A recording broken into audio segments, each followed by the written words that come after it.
Well, hello and welcome to today's podcast, which is a podcast with a difference.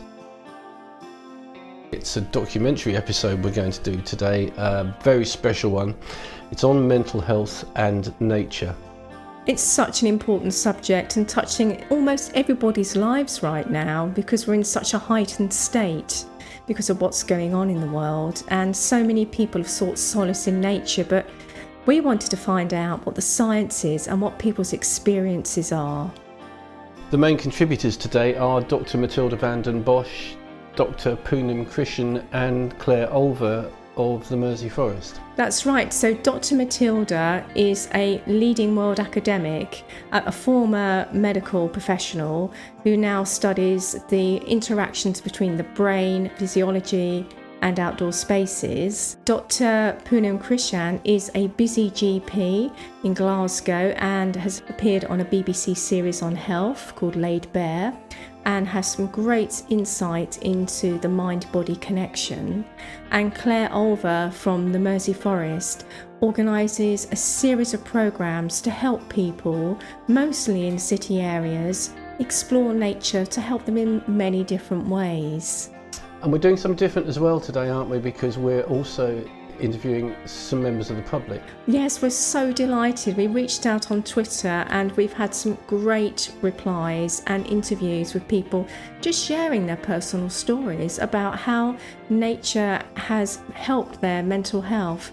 And also we're speaking to a guided forest bather, a lady who takes people out into the Caledonian forest to experience a calming effect of woodlands. We really hope you enjoy this. Hello, this is Sharon Durden Hollenby, and you're listening to Tree Lady Talks.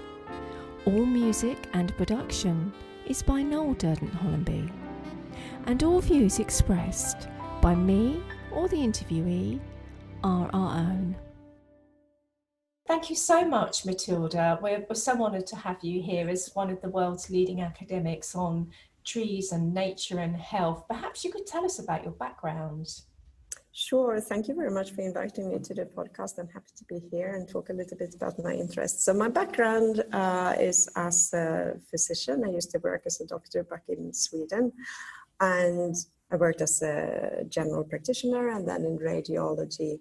I did like my work a lot, but at some points along the time when I was meeting patients, I often felt frustrated, and I guess my patients felt frustrated too, because many of them were suffering from the kind of lifestyle disorders or environmentally related disorders that healthcare, to be honest, is not perfectly suited to take care of, and my education didn't really provide the right tools to help the patients with their sufferings and complaints. So I guess that's where I started taking my interest for the environment and trees more seriously, and trying to look upon health as something in a more positive way, actually, to think about how we can provide human beings to with environments that would help them to become more resilient, or actually to build upon the capacities we already have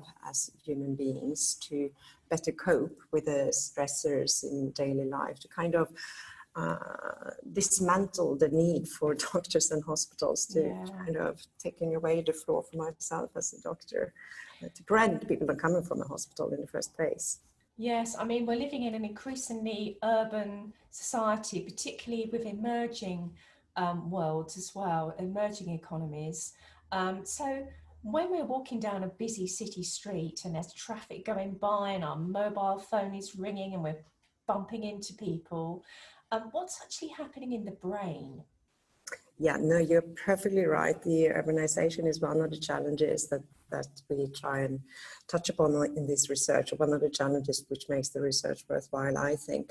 So what you're describing is something that's sometimes called a techno-stress, as you mentioned, all the technologies around us and the crowding.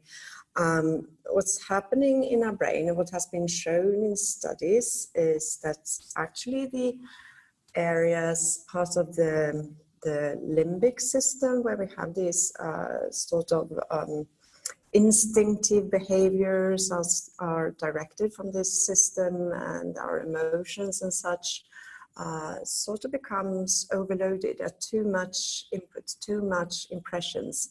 So the first sort of relay system in the brain cannot really sort it particularly well. So all the impressions kind of end up in what we would call the fear system in our brain, a little structure called the amygdala, which is part of this limbic system. And this amygdala then signals that we are in a fear situation, and that is what we then experience as stress, where the entire system is fired up with high blood pressure, high pulse rate, and actually what also happens then is that the cognitive, more developed parts of the brain are not in use so much, because everything is going directly into this. Down. Yes, it shuts down. So we become less thoughtful. We cannot really use our more cognitive functions to realize what is the problem. Maybe it's not such a big problem, but we keep on ruminating, which just makes us more stressed and at risk of burnout and eventually depression and other mental disorders. So that is a real threat.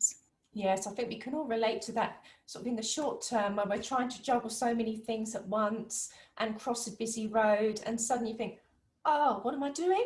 Yeah, exactly. It's just that short term, and I understand there's sort of inflammation as well that happens, inflammation pathways, that we just can't think creatively and be our best selves. So no, you're perfectly right. The inflammatory pathway as well, which is an effect or a consequence of this chronic stress reaction. Well, I was just going to say, in your paper, which I've read on environmental exposures and depression, biological mechanisms and epidemiological evidence, you talk about depression and mental health disorders being a pandemic. Mm-hmm. And do you feel that this is something that's increasing? Yes, it's difficult to use the word pandemic in these days. We all connect it with something else, I think, virus related.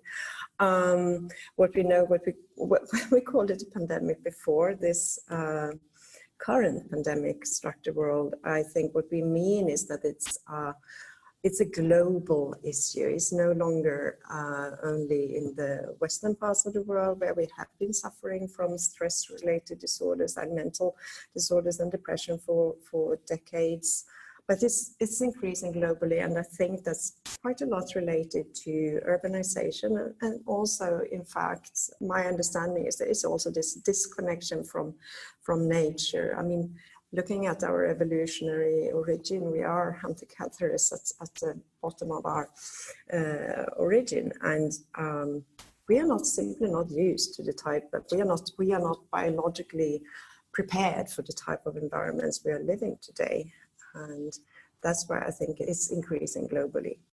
Do you think there's something inherent in our DNA that means we have to be out in the soil, we have to be out in nature, hearing the sounds of nature and seeing the colour green? Do you think that's actually something biological as well as something that we've learned is good for us? We could speculate around that. I mean, as an academic, there is no evidence for this, so I cannot say. I can say that yes, I believe that makes perfect sense. You know, anybody could agree on that, I think, but there is no. We don't. I mean, it's evolutionary research is always a challenge, no.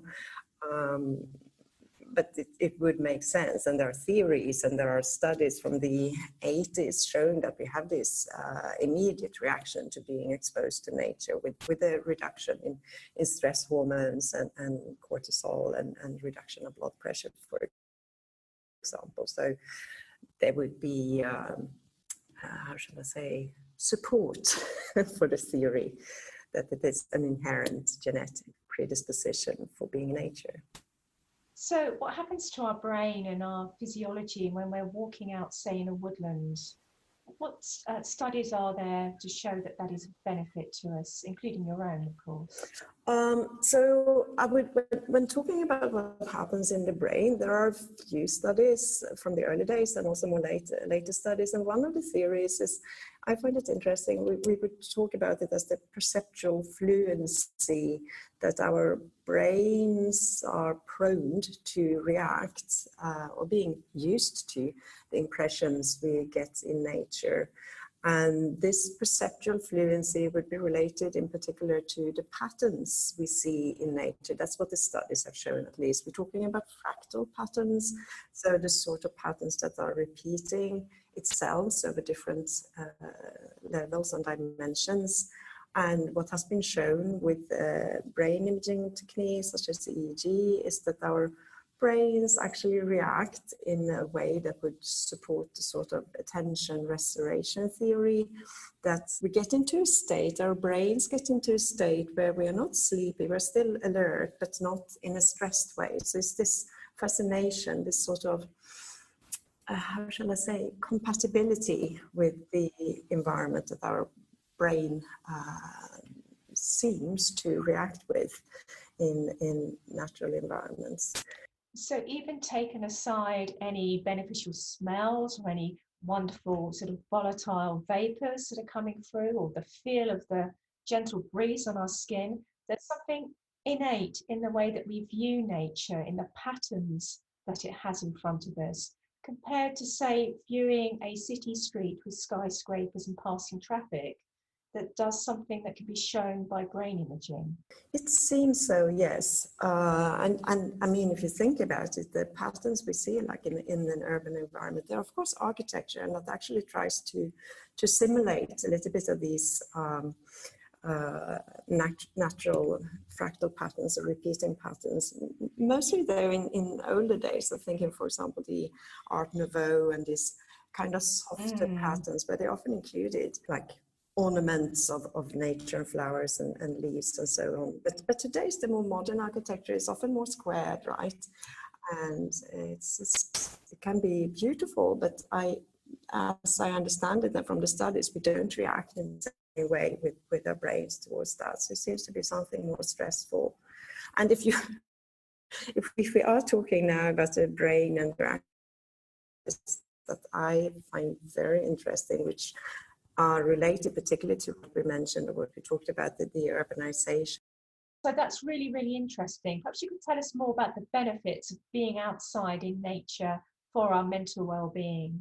Yes, most certainly. I mean, first of all, it is these things I've been talking about in the brain reactions that would prevent stress and also chronic stress. A couple of studies have shown that as well, that we talk about this allostatic load, which is more indicative of chronic stress, and people living in greener neighborhoods seem to have lower levels of this allostatic load. And since stress is so related to, is one of the major risk factors, there are other risk factors, but one of the major risk factors for depression and other mental disorders, you could easily imagine that having access to green spaces or being exposed in your daily life through, say, street trees or gardens and so on, and you have lower levels of stress, you're at a lower risk of depression. Other pathways, I mean, we also know very well that physical activity, actually, as a doctor, that's one of the things you have to say to a patient every time, because physical activity is sort of the cure for everything. And, you know, the World Health Organization is recommending certain levels of physical activity every day. Anyhow, in terms of green spaces, we know that having access to green spaces with good qualities and trails and paths and lighting and so on definitely increase people's tendency to be outdoors and being physically active, and children are out playing. And then since physical activity then promotes mental health and even actually prevents depression, and sometimes it's actually prescribed as a treatment for depression, you can again see this pathway that if we get more physically active by having green spaces and nature, again, we're at a lower risk of depression, right? I think having green spaces in city areas is a driver to get out and walk in them, and which you know, it's hard to separate out well, from a layman's point of view, which I am, which is the most beneficial? Is it being outside absorbing nature, or is it the walking and running and playing outside? It's all linked together. It And is. this work is so important and it's intuitively understood, but it's so essential to have that empirical evidence as well. I believe it's driving forward policies as well, isn't it, internationally? Governments and policymakers are really sitting up and listening, seeing the benefits of green space with beauty and nature, but also the society's well-being. Is that your experience? It is. I'm very happy to say that, yes, you're onto something there. Over the years, there has been a tremendous increase in the empirical evidence, as you say, and I think that has actually prompted a lot of new policies and kind of encouraged decision makers and urban planners to incorporate more green spaces in their city plans and so on. And I was working with the World Health Organization, WHO, and we developed a sort of urban green space indicator, which in a very basic way measures access to green spaces in the 53 WHO European member countries. And the point is that even if it's a basic measurement, even if it doesn't say anything about how people move or anything, or the qualities of the green spaces, for me, that was so important, because if WHO recognizes that green spaces is a health asset, okay, that should be sort of justification for actually incorporating it even more. And I see it being picked up also in local policies, and the fact that, you know, park boards, of course, and urban green space managers have always promoted access to green spaces in cities. But nowadays, the fact that we do acknowledge that it has a human health impact as well, I think that has tremendous implications actually for that it's really coming through, and that more investment made in this important field, which is encouraging. In the UK, our government's released a white paper on planning, which will be the subject of much debate, I'm sure, beyond this podcast. But one of the things in that is the drive to have tree-lined streets. So it seems that these messages are getting through, and that's exciting. Because eventually, I mean, that is the point, I think, with many of us working in academia and research. I think most of us want to have an impact as well, to actually change the world for something. So that's very encouraging, yes. It is very encouraging. And I've also observed in lockdown, well, here in the UK, that those who live in cities, there's a real drive for people who can afford to move to the countryside, because they benefit, that it makes them feel so much better. There's a real drive for people to live out into the countryside, and I wonder actually how that will shape our future planning.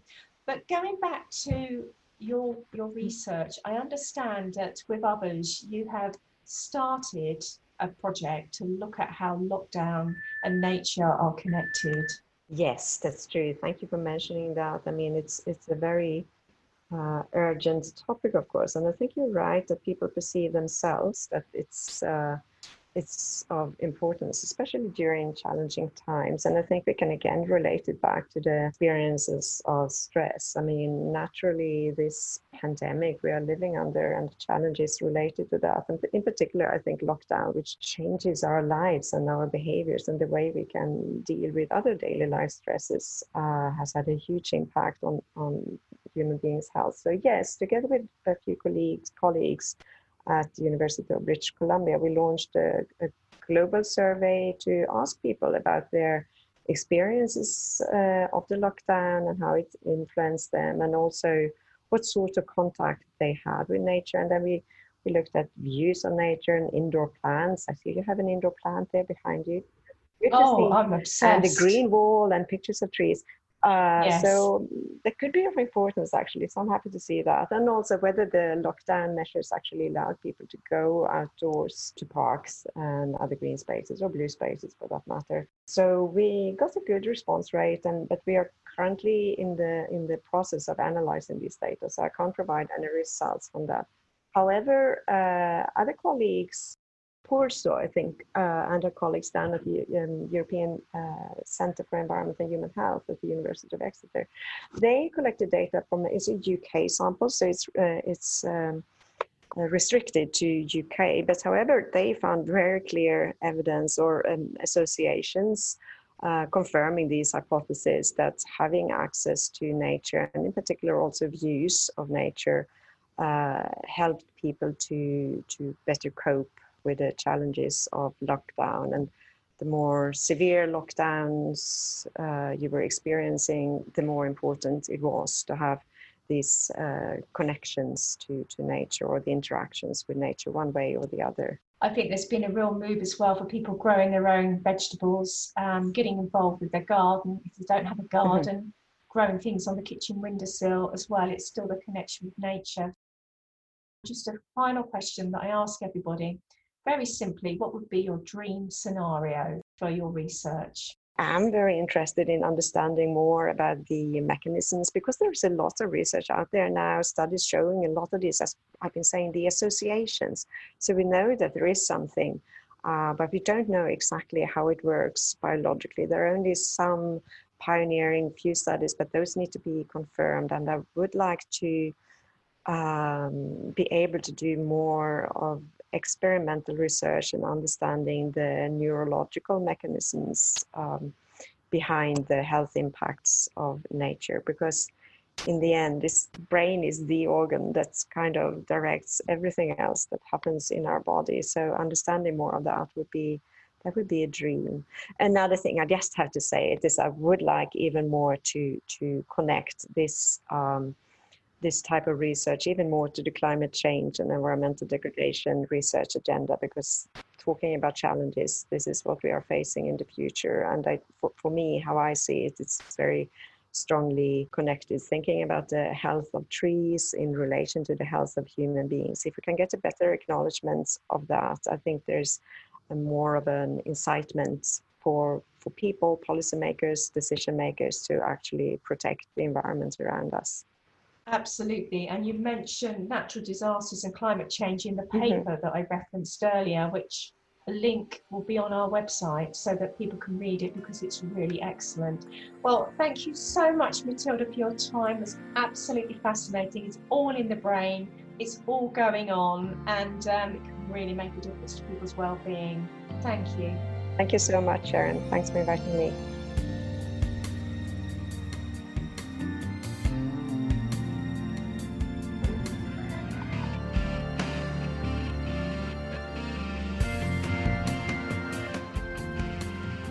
Thank you so much for joining us. I understand you live in a city, is that right? Yeah, that's correct. So I live in North London, and I mean, I'm lucky enough to have lots of green areas nearby. And so during the lockdown, what did you do to help you cope with the stresses? We were lucky in that sense here in the UK that the rules didn't stop us from like going out at least like once a day to do some kind of exercise. That really helped. And I mean, I can imagine like what must have been for people that they didn't have nearby green spaces. But for me, I found it was kind of like my moment of peace during the day, or the thing to look forward. It was just to be able to go in the morning for a long walk before I started work. And as I said, luckily I have large areas. I live near Alexandra Park here in North London, and there's also Queen's Woods, which is a tract of ancient woodland. So when you walked in nature, how did that make you feel? There is definitely a benefit in just the fact that when I do it, it feels good. One of the things that I appreciate about it is that you are able to kind of like disconnect from your usual mental loops and your usual thinking, and be able to be somewhere where there's life around you, but it's that kind of like non-judgmental life that surrounds you, and then you can like be part of it when you are there somehow. And you don't see yourself in the same way maybe that you see yourself when you are in the more kind of like the civilized type of life and the usual mental software that we use and how we see ourselves. You step out of all of that kind of like constructed cultural self, and then you are like in some other context where you can disconnect from all of that, and you can focus on something else that is not necessarily that human-centered perception of life. But I think, I mean, all of that is just my trying to rationalize about it. There's definitely the benefit that is self-evident when you do it, and then you step out and you walk for a couple of hours. I mean, especially in woodlands. I mean, it's also nice to be in a large park, but especially when you're in the woodlands, when you are like immersed in that kind of like the canopy and with the humidity and the coolness that it's within the woodlands and the smells and all of that, it allows you to step out into your extent.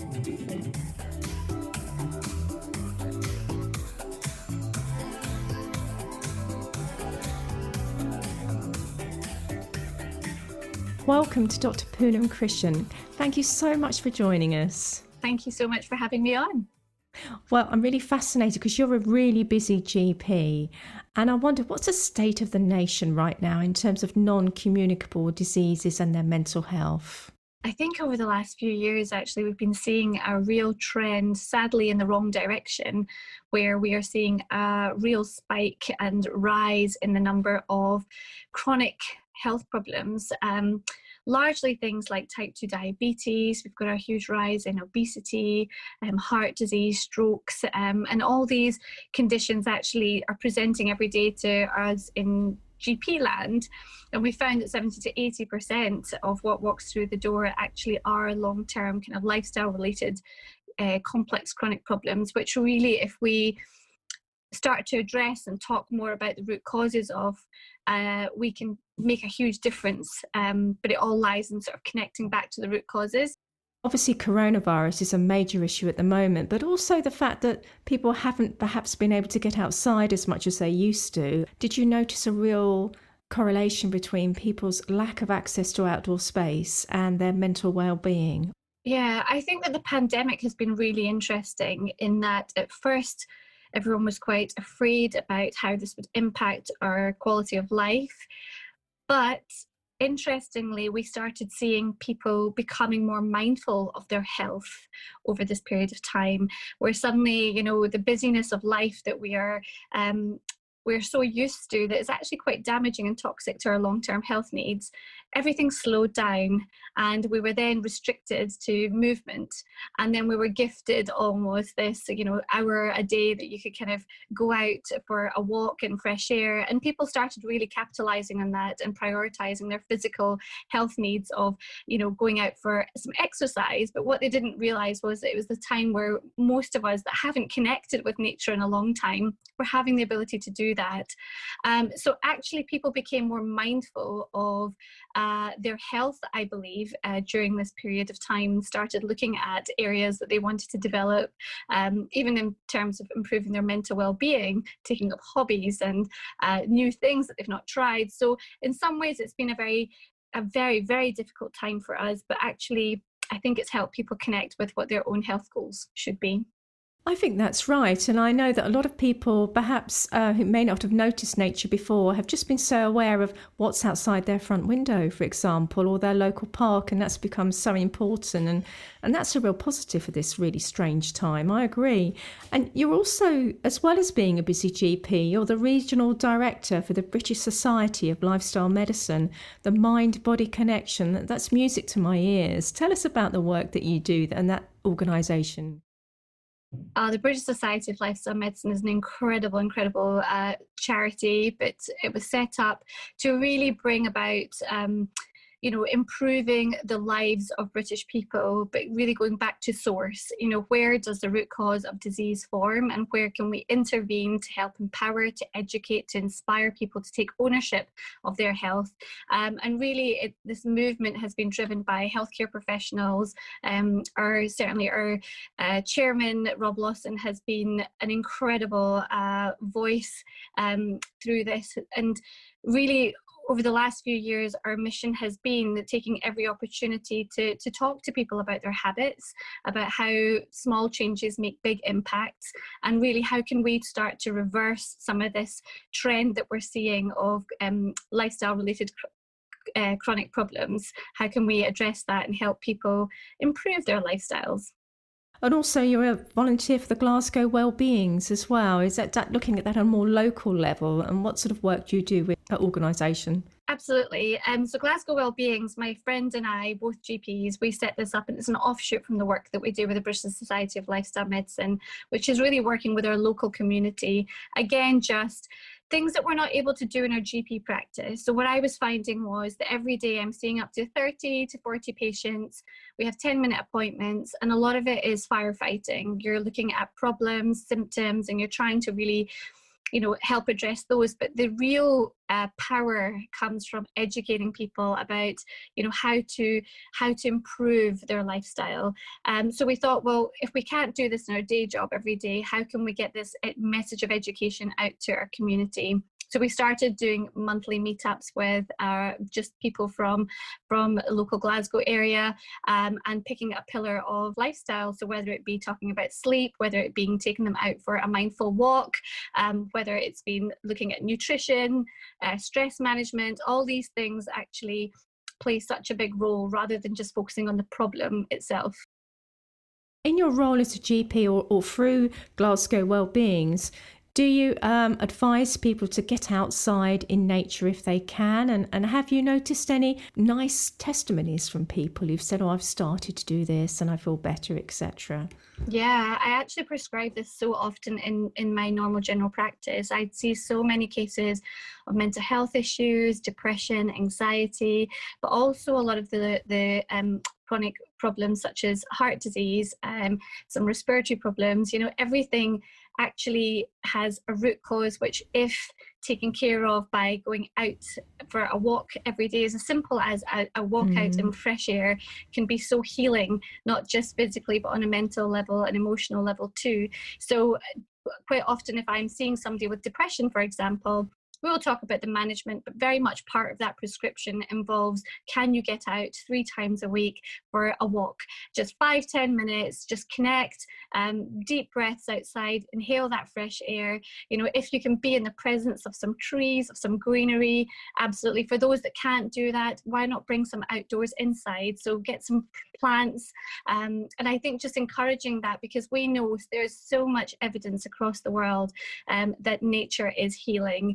And it helps improve not just our mental well-being, but also helps in reducing blood pressure, releases all sorts of good hormones for our body, which has a knock-on effect in improving our long-term health goals. So absolutely, we are constantly prescribing these social prescriptions for our patients, and particularly with the work that we do with BSLM and in Glasgow Wellbeings, we are encouraging our members to go outdoors as often as possible. Is that a fairly new thing within GP? Say, did that happen 20 years ago? Or has there been greater understanding and evidence of the simple things like just going outside, perhaps walking with a friend as well, or an animal, if you've got a dog or something? Have you found that that's becoming an increasingly common way of assisting somebody with mental illness? I'm not saying it's standalone. I appreciate there are many other therapies and pharmaceutical measures as well, but is it a movement that's increasing? It's probably historically just been a given. People have just thought, oh, well, go out for a walk, that makes sense. But as life has become so busy over the last few decades, I think that increasingly as a collective, we've lost that connection with the outdoors. Everything is at the touch of our fingertips. So why bother going out? And actually, sadly, the way science works is that evidence speaks volumes. So now increasingly we are seeing more and more research coming out. We are seeing the statistics that's showing that there is huge benefits to all these other simple things that form very much part of that holistic collective prescription that we want to offer to our patients. It's being taken more seriously. So now you are finding that scientists, medics, we're all prescribing these things. And when we hear of a prescription, you take it more seriously. So I know that when I I'm speaking to a patient, for example, I have little journals. I've just got little, cheap little notebooks that I keep on the side. And I say, here is your actual prescription for your medicine, but can you take away this little notebook? And I just want you at the end of every day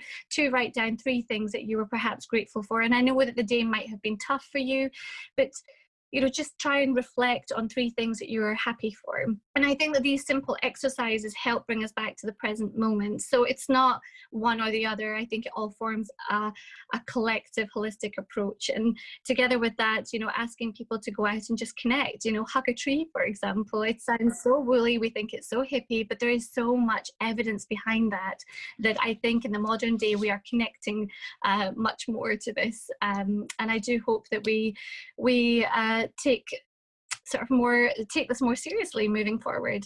Yes, tree hugging has a funny perception, but do you know what? It's great fun.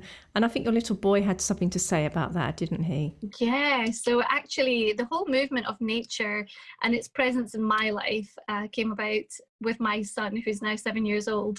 And I think he's just a little soul that he calls himself a nature boy anyway, but he's been fascinated with trees ever since he was, 2 years old. And over this pandemic, one thing that he said to us was, if we can't hug people at the moment, why can't we just go out and hug more trees? So every day when we went out for a walk, we would be that crazy family that would stand and hug trees. And actually the amount of healing and grounding that came from that, I think we don't speak about it enough. And it's not woolly, it's not mushy. There is so much research to support that this has benefits for us on a physical, mental, emotional and spiritual level, which informs our health. And I also love the fact that you've used the word prescribing, because I think that does have a real power with the general public. And many of us feel nervous going to the doctors. Obviously, you wouldn't like that, but that's just the way some of us are. But when you hear about somebody saying, if your friend said to you, just go out for a walk, you'll be fine. But if a GP tells you, and it's a prescription, it carries that weight. So I'm absolutely thrilled that GPs such as yourselves are moving forward in this direction. I really agree with you. I found that when people walk away from a doctor's surgery with a prescription, they really value that. So I started writing on my NHS prescriptions. This is what I will do, is I will write 3 times a week, go out for a walk, 20 minutes. And I found that my patients said that really helped me. I put that on my fridge and it made a big difference. So yes, I think psychologically you're absolutely right. I think it makes a big difference when you think it's a prescription. And finally, what is your dream scenario for public mental health as a GP? I think it's about feeling empowered to take ownership and more responsibility over your health and to speak up for it. I think too often we leave it for others to tell us what to do, but why not take ownership and say, well, what makes me feel better? What is my why? Why do I want to improve my health? Why do I want to live a long, happy life? And what can I do to do that? And we have an abundance of resources out there, and a lot of it actually is free. A lot of it is at the tips of our fingertips. And most importantly, when it comes to something like nature, it's all around us, it's everywhere. All you have to do is just, get out that front door and connect. So I really hope that for the nation that we start becoming more mindful of that mind-body connection and serving it. Thank you so much for your time. It's fascinating and really encouraging for the future. Thank you. Thank you.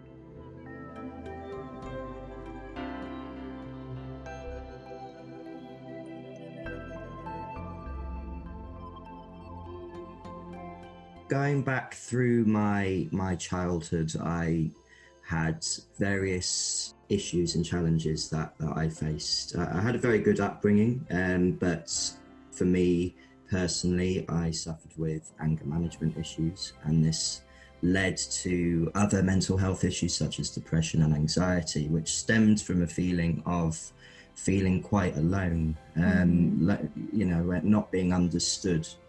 And it wasn't until I'd actually turned about 13 to 12 years ago now, I found that a druid path, I actually found that a spiritual practice to help me. And I'd been experimenting with different faiths by that point anyway. And I felt, and it's not for everyone, but I felt that I needed a faith of some kind, and Druidry sat quite well with me. I'd always found that I was calmest in the woods and around trees. Even from a young age, I had a love of nature, animals, but trees in particular, I had an affinity for, and that's what led me to study Druidry. And 12 years later, I've not looked back. And that spiritual practice, the more holistic and organic, liberal practices of modern day Druidry as we know it now, have allowed me to actually process things in a much more calm, objective way, and has helped me through quite some difficult patches in my life. That's really fascinating, and thank you for sharing that. I understand you went on holiday with some friends, which was also a bit of a turning point for you. Yes, so it got to 2016 and I decided I needed a holiday. And I with some friends, organised to go up to the Lake District for the first time. And I got lost. I was one of the drivers, and the sat-nav, we were staying in a little log cabin complex, and the sat-nav decided to try and take me into a field. So I drove into Ambleside and parked in the first car park I saw, which happened to be the car park of the University of Cumbria. And I had no idea that the University of Cumbria existed. I had no idea that there would be a university in Ambleside in the middle of the Lake District. So I looked at the sign as I was trying to figure out where I was, and I looked at the sign and went, oh, wouldn't it be great to be a student here? And the seed was planted then, and we stayed for a week in the Lake District. And after a couple of days after I got back, I actually looked through the university website and decided to enroll through clearing. And I remember walking downstairs into the living room, and I looked at mum and dad, and I was like, I'm going to uni in September. Wow. I beg your pardon. It all fell into place very quickly. It was all spur of the moment. That tends to be how I do things anyway, to be honest. So it fit quite nicely, but it just felt right. Yeah. And it was when I was in the Lake District that I decided actually I wanted to create more depth to my spiritual practice by studying the things I love most in a more scientific context. And that was when I looked at the courses. There was a choice between forestry and woodland ecology and conservation. And I adhered to woodland ecology and conservation because I wanted a more scientific understanding of conservation practice, rather than just being a tree-hugging hippie. I wanted to actually have some understanding of what I was looking at when I walked through the woods. And my parents joked saying that I was going to get a degree in tree hugging, and that was when I knew, yeah, I've made the right choice here. Oh, that's absolutely brilliant. And do you still find nature has really helped you during these difficult times of COVID? And what do you hope for the future? I would not have coped with the lockdown or the pandemic so far without nature. And you know, the lockdown happened as I was writing my dissertation. So by that point, I wasn't actually spending a lot of time outside anyway in the Lake District. I had my head in my laptop trying to write things and study. But ironically, once the lockdown happened and we were given the restriction of 1 walk a day, I decided, actually, I'm going to make use of this. And I went out more during lockdown than I had in the previous couple of months. And I found actually that I had lost a connection with nature through being bogged down with all the study and, you know, student life and whatnot. And actually, lockdown helped me reconnect, which in turn helped me actually cope with the fact that I hadn't seen my family since the beginning of the year, that I was living in a flat with 5-6 other people, and we weren't all getting out much, so it can get a bit tense. I love them; they're my dear friends and friends for life. But yeah, it can be hard. So actually, getting out, I spent a lot of time by the river in Ambleside, and there's lots of trees, lots of little woodland walks around the river edge as well. And that for me, sat by the water as it's trickling on by, the leaves rustling overhead, that for me was calm.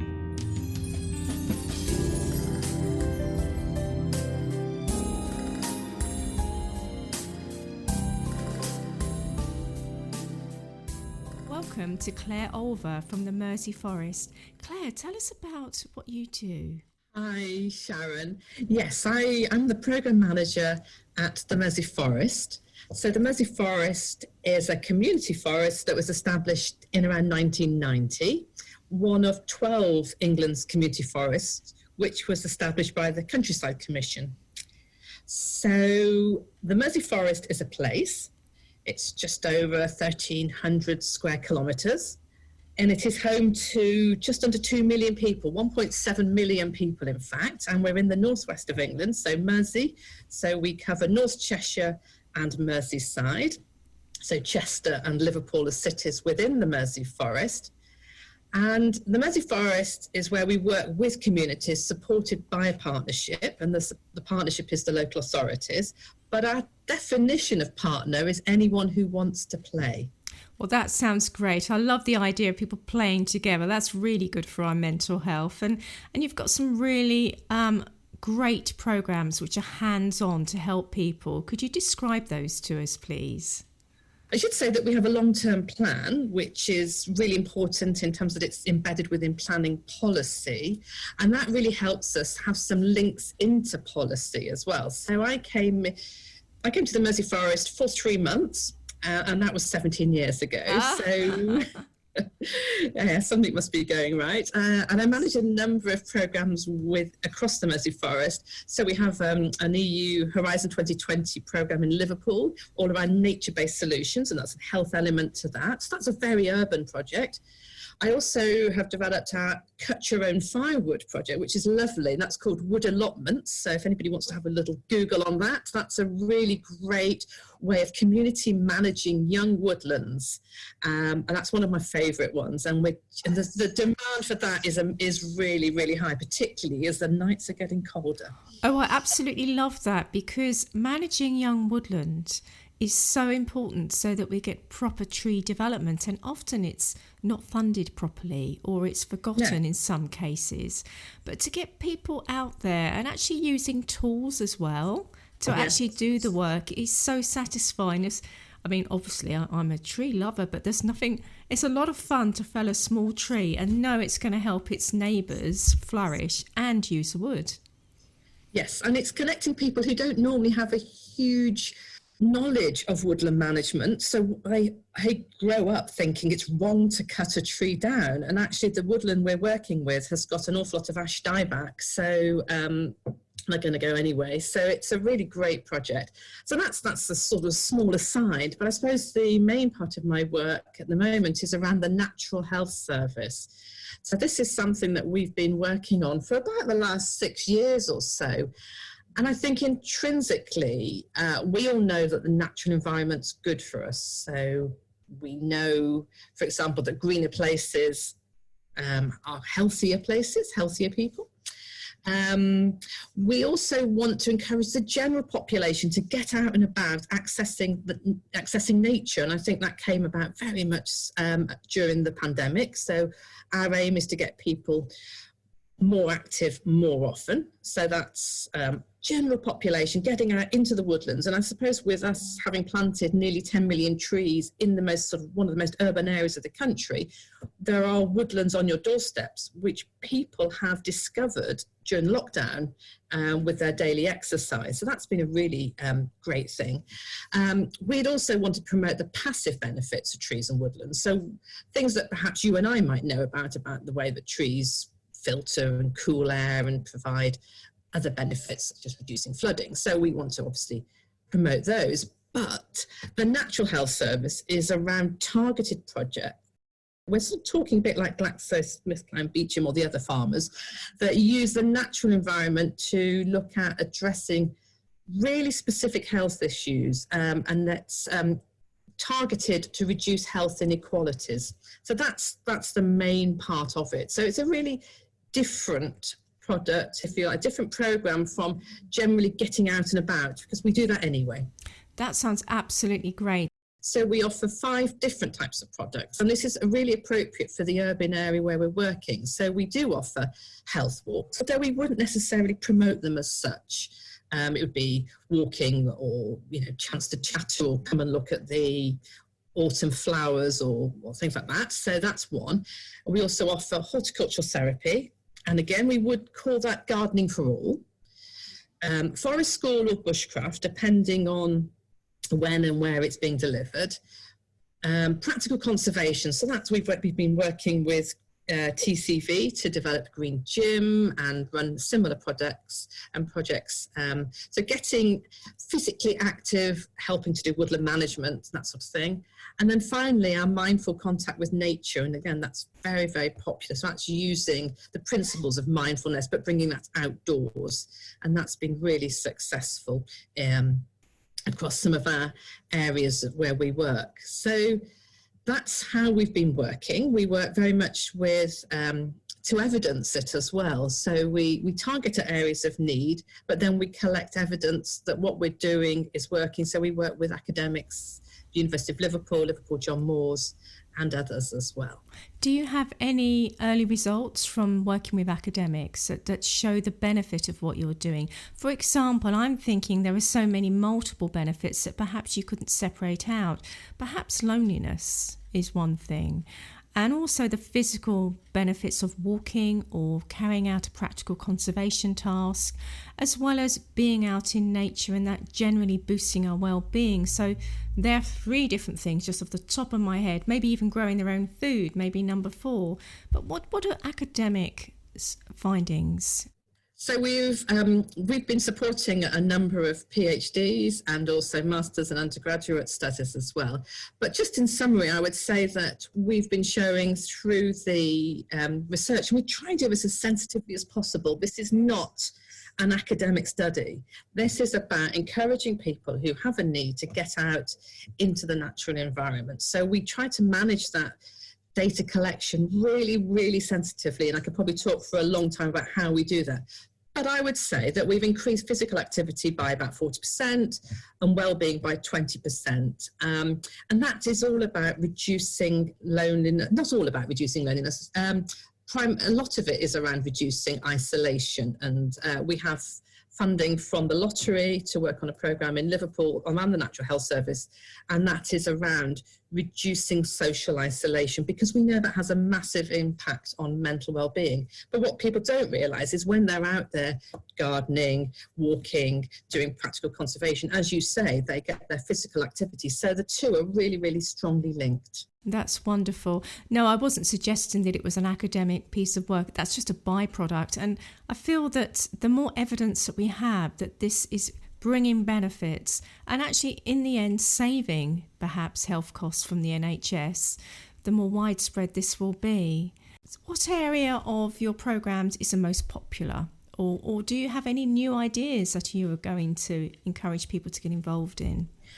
We try to target the different products to the right audience in the right place. So what might work in one part of Liverpool with one demographic might not work as well in another area. So I'll give you examples. So in Cheshire, so we've been supported by Cheshire West and Chester Council to develop the Natural Health Service. They've been really supportive financially and in every way.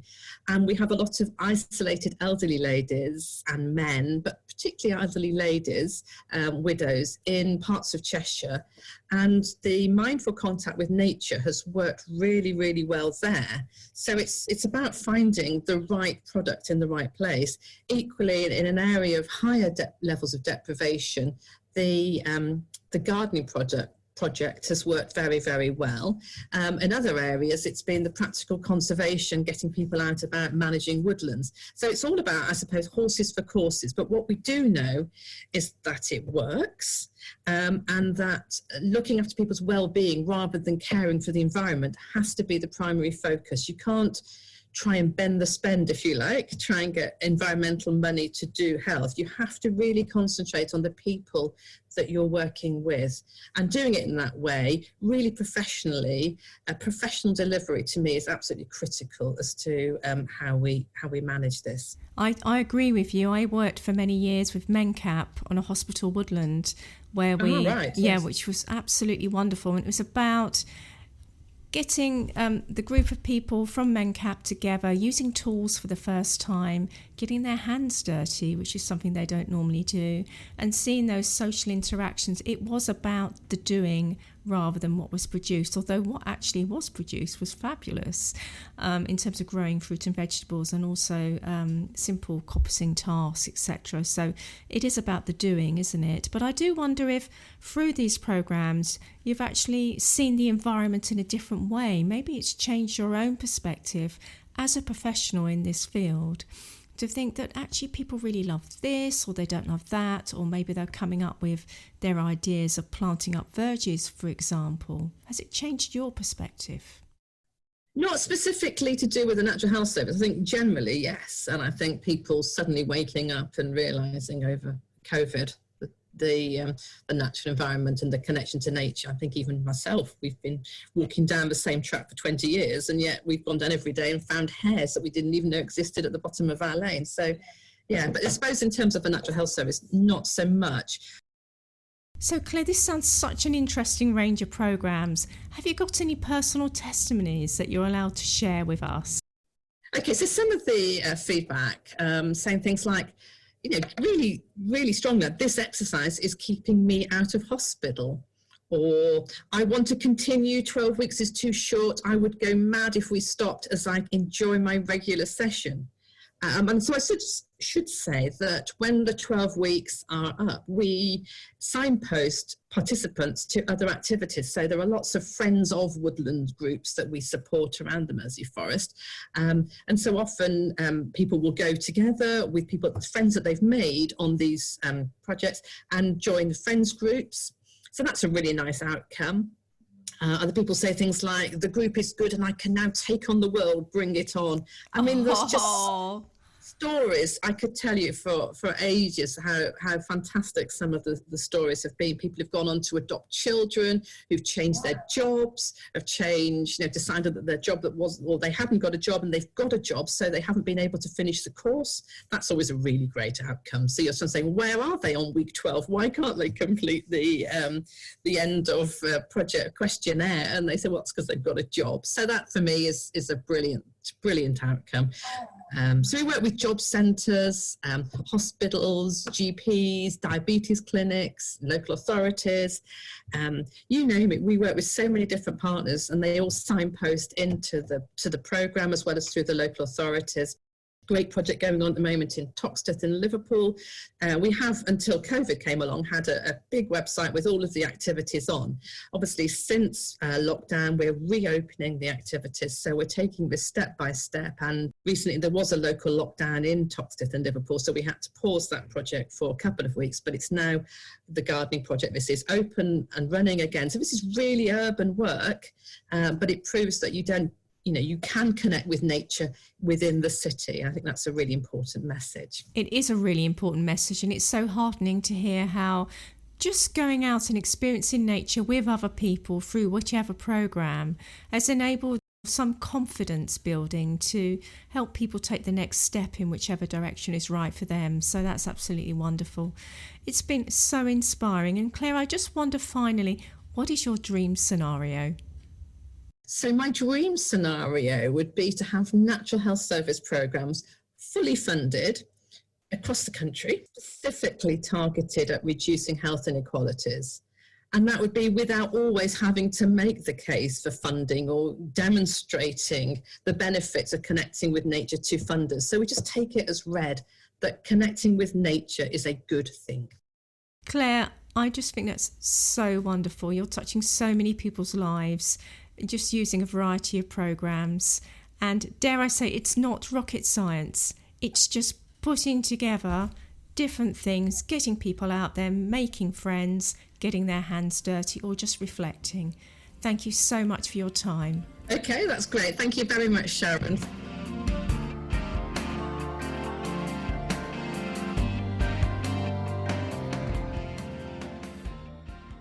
So I was in a place where I was becoming very stressed with work and life in general, and not feeling that I was my usual happy-go-lucky self.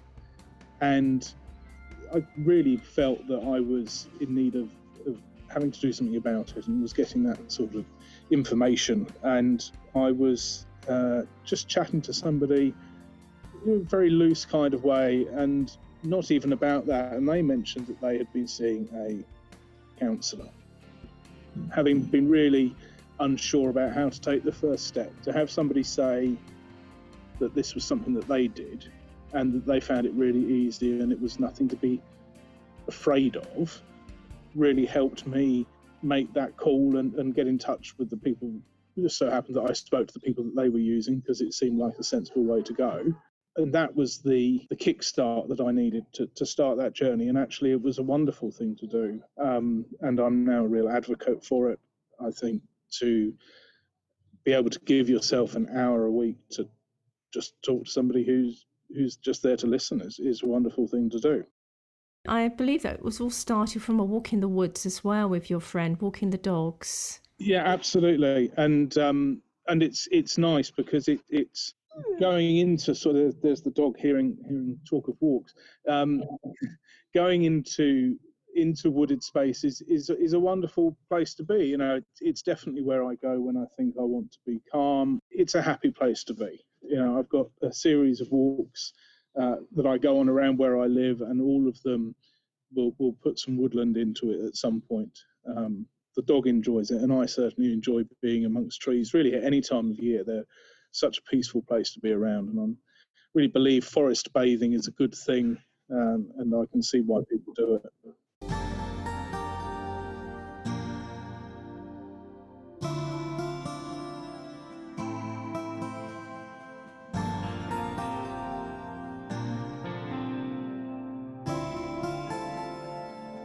Welcome to Kath Wright. Kath, tell us, what is it that you do? I'm a nature and forest therapy guide, which means I run forest bathing sessions.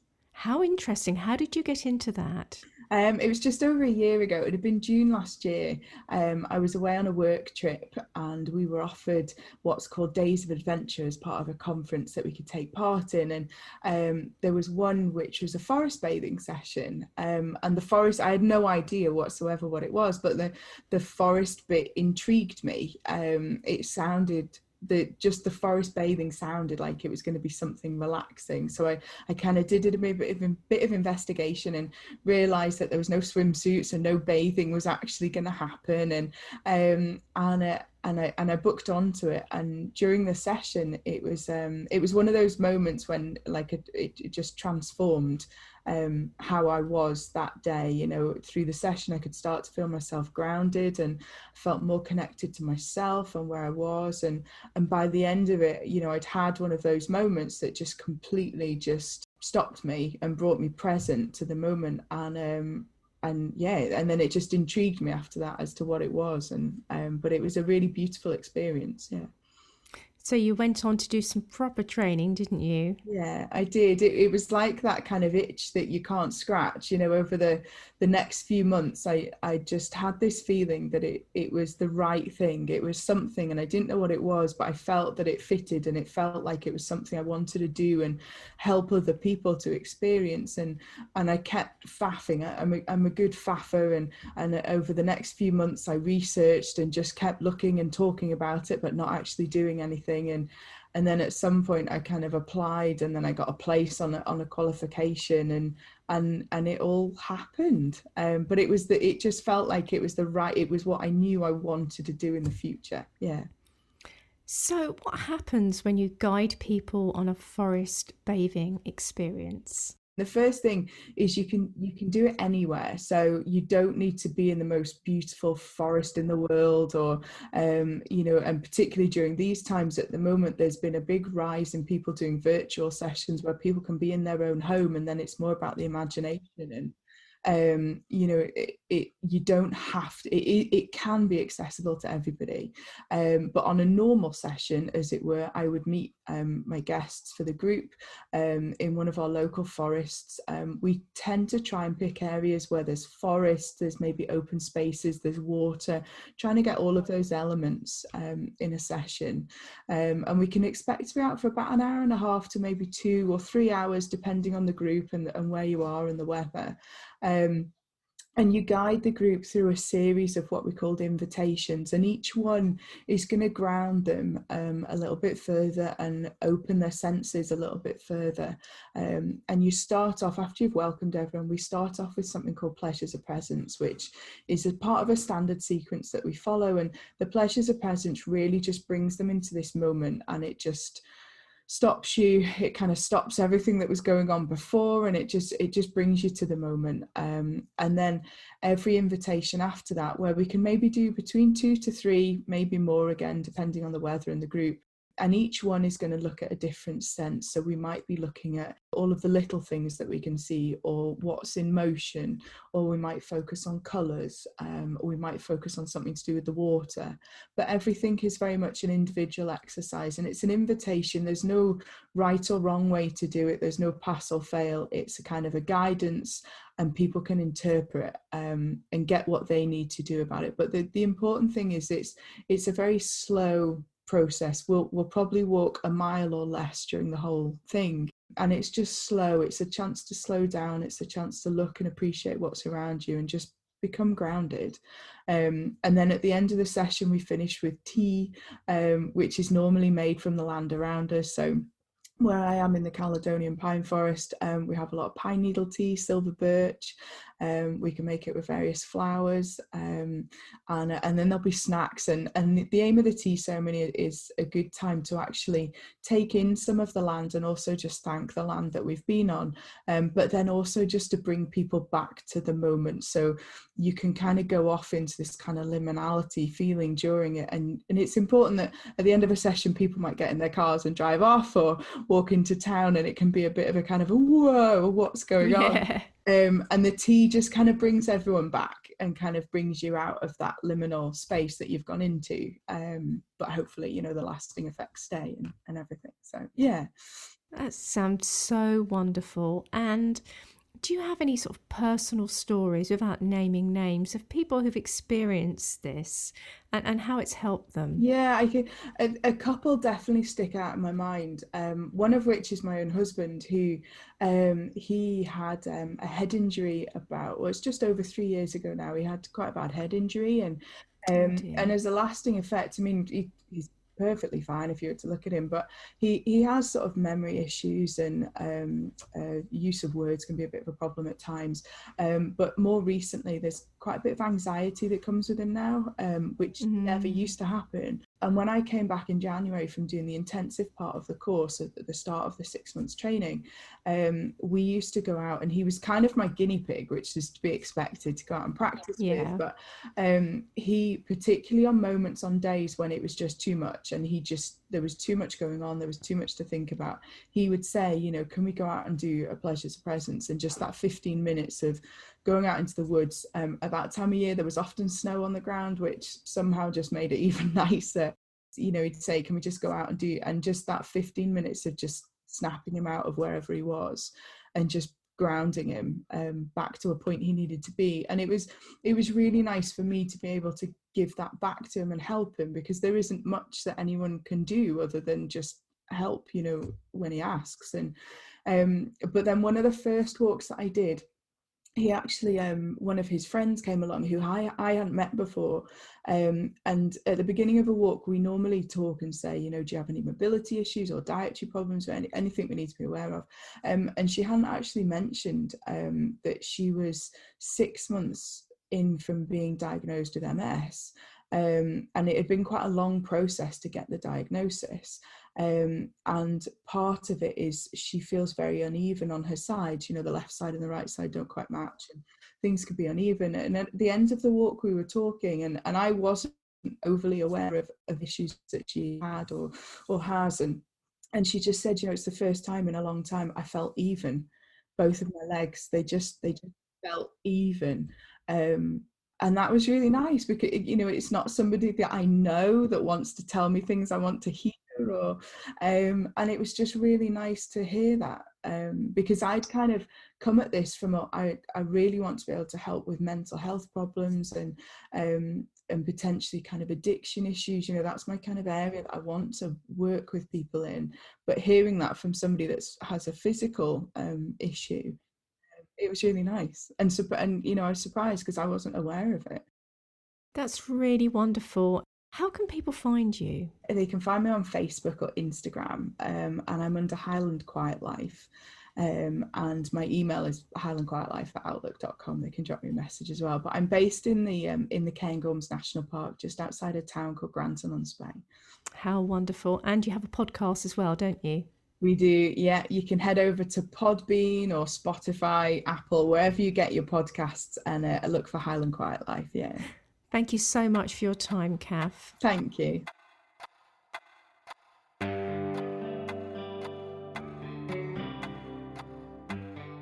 Welcome to Dan Staley from Arbidrone in California. We're so pleased you can join us, Dan. Glad to be here. Thank you very much for having me.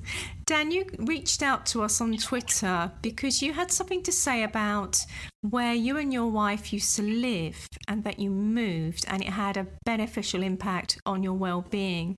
Perhaps you could tell us something about that, please. Yes, we lived in Denver, Colorado, in the Intermountain West of the United States for about 15 years. And that ecosystem is shortgrass steppe, and there are very few native trees there, only in the river bottoms. And so it's just a shortgrass prairie, and every tree in the built environment there has been planted by man. And the system of weather and ecology and human built environment is very difficult for trees. And so you'd have patches of urban area that would have nice tree canopy cover, and there'd be areas where there weren't any. And so where we lived, it was very difficult to establish tree canopy out there. And it was consequently difficult for me in the built environment to go on bike rides or, just a pleasure walk or something like that. And so I always felt much better having to drive out to the mountains to get to the trees, to sit in the woods. And there was always a little bit of a sense of guilt for having to drive to get to the greenery. And very recently, last November, we moved to Carmel, California, which is on a peninsula in the central California coast. I'm looking out my window right now and it's foggy, and so we live in a wet forest, and right in the middle of the trees. And yesterday and the day before, we were complaining that the squirrels are dropping pine cones on the roof. Have you found it's really helped you and your family's well-being just to be around nature and maybe even increase your work productivity? It's just been wonderful. The stress has just gone out the window, and hopefully will never come back. And just looking out and seeing the green or the fog or the rays of sunshine. We kind of joke about that we're camping. You walk out in the morning with your coffee, and it just smells so wonderful. And the doors and windows are open all the time, and it's just it's really hard to be stressed here. It's you really have to work at it, and it's so wonderful. And so many people talk about the smell as well and the feel. I have to ask you also, which is sort of related to this podcast, is we hear in the UK about the devastating forest fires in California. Is that in the area that you live, or is it elsewhere? Because I know it's a huge area. It's very close by. There are 2 fires that are affecting air quality here. And last weekend, we had to be ready to go. We had our bags packed. And the wildfire zone immediately to our east was under evacuation notice. And so they had to be ready to go within 24 hours. And then we were next. And so our bags were packed, ready to go if we got the announcement. Unfortunately, we did not. And now the fires seem to be mostly under control. The ones nearest to us, the fire to the south of us, about 25 miles or so, is about 30% contained. And so these are all phrases that we have, now ready to go. What zone are we in? What's the percent containment? Is it onshore flow? Are we under high pressure? That sort of thing. So it's a little bit different vocabulary. That is very stressful. And are the forest fires increasing in severity and number in the last few years? I know that you haven't lived in this area for long, but as an urban forester and a tree specialist, obviously you would have a keen idea on this. Yes, we had similar fire situations in Colorado as well, for similar reasons. The snowpack in Colorado was decreasing and melting off faster due to some human physical activity. The fracking wells that were developed in Utah maintenance equipment would kick up dust, and that would settle on the snow and make it melt faster. Here, the situation is a little bit different. The extension of the wildfire season in the calendar year has expanded due to the later onset of winter rains, and that is in part due, we think, due to man and the extension of the Pacific high that is slower to move off, and the Aleutian low comes in bringing rain. I really hope that things settle down and keep doing the right thing for climate change. That's absolutely fascinating, and thank you so much for your time, Dan. All right. Thank you so much for asking me. I appreciate it. Thank you.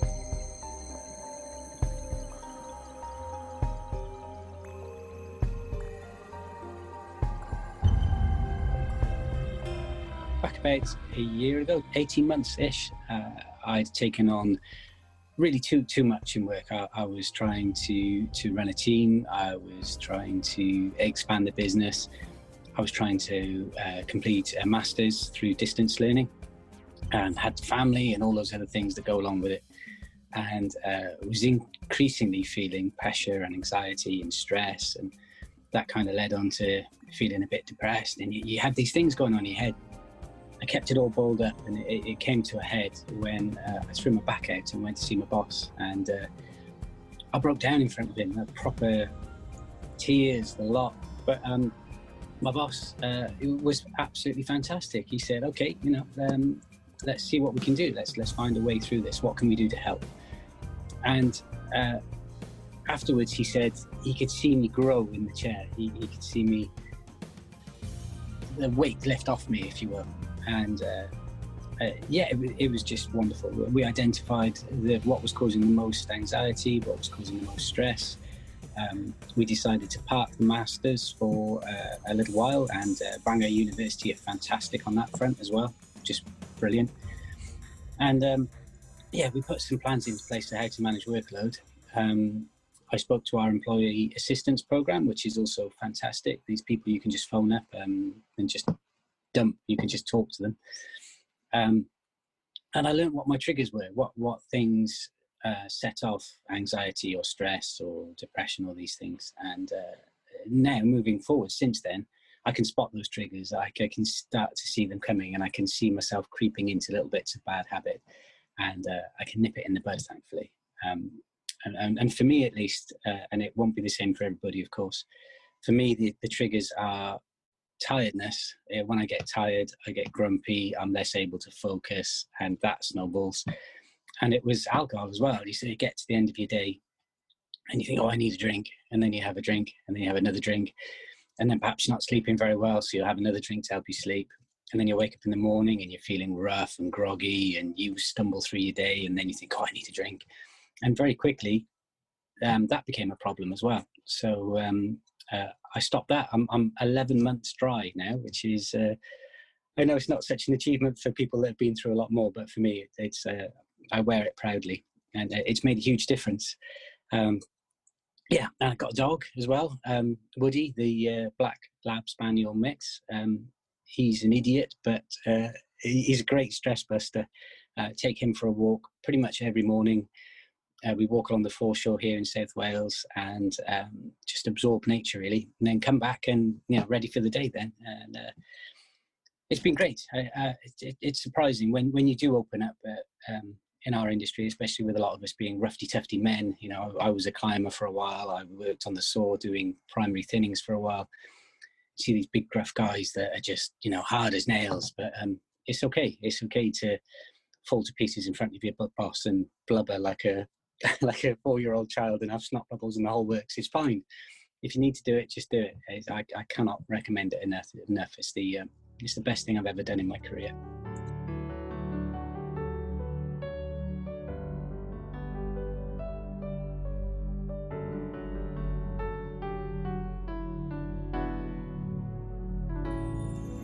Well, I tell you what, it makes you realise how much is going on with open space, mental health and everything that's happening at the moment. It's so important. These people are so important. Mental health is a really complex subject, and we're not advocating one way over another. Each person's journey and experience is entirely different. But what talking to these experts and listening to the people living their daily lives has shown us is that there is a link between how you feel and how much time you can spend outside in nature. And I hope that it helps some people. I think everybody reacts in different ways, don't they, to different things. The Mersey Forest experience is one way of doing things. People sometimes need to speak one-to-one to people. It affects people in different ways, and if they can't get out, then the more people are around, as we've seen again this week. The passion of these people is just fantastic, and they're getting a lot of people through a really, really tough time, and it's not going to be over anytime soon. No, it's not. So thank you everybody who's contributed to this episode. We're really, really grateful, and we hope that it inspires some further discussion amongst the listeners. And share this. If you like this podcast, please let a friend know or subscribe. Click subscribe button. I'm exhausted, that's for sure. It has been emotionally draining, but I think worthwhile. And actually, I think it's okay to be vulnerable, publicly vulnerable sometimes. A lot of people are being much more honest about themselves than they ever have been, and I think that's a good thing. We've got a brilliant couple of podcasts coming up. The next one is about nature-based solutions, delivering those green spaces in towns and cities where we need them. And that's with Johan Osberg and Cecil van den Bosch. Cecil? Any relation? Yes, husband and wife. Husband and wife, well, we know that works pretty well. And the one following that is with Vicky Bengtsson. She's an ecologist working with trees to encourage scarce insects and mammals and fungi that are really only found on veteran trees. So she's using pioneering techniques and carrying out a long study that she's halfway through to see the effects of essentially bashing up trees.